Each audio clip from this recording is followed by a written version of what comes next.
एक गांव में एक बच्चा था जिसका नाम था नीरज। नीरज का सपना था कि वह एक दिन गांव के सबसे बड़े पेड़ पर चढ़े।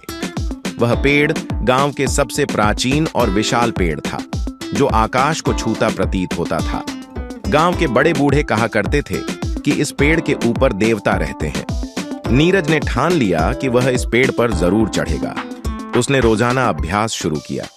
पहले छोटे छोटे पेड़ों पर चढ़ता और फिर धीरे धीरे ऊंचे पेड़ों पर। उसकी माँ उसे रोकने की कोशिश करती, लेकिन नीरज के मन में बस वही सपना था।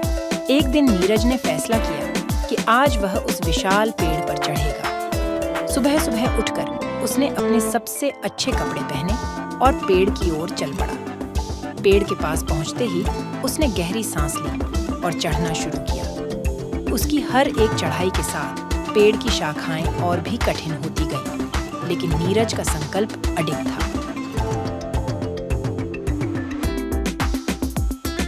चढ़ते चढ़ते नीरज को दोपहर हो गई। उसने आसमान में देखा और उसे लगा जैसे वह बादलों के बीच में है।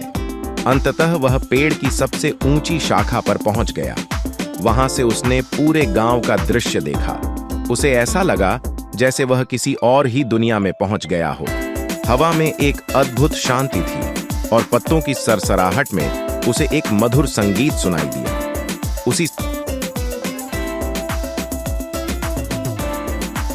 समय नीरज ने एक चमकीली रोशनी देखी। उसने ध्यान से देखा तो पाया कि वह रोशनी किसी देवता की मूर्ति से आ रही थी। उसने मूर्ति के सामने हाथ जोड़े और मन ही मन प्रार्थना की। तभी उसे ऐसा लगा जैसे देवता ने उसकी मेहनत को आशीर्वाद दिया हो।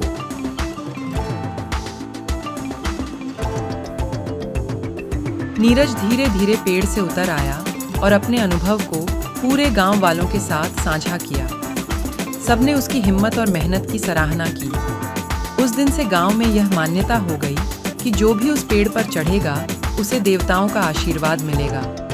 नीरज का सपना सच हो गया था और उसने गांव में एक नई परंपरा की नींव रखी थी।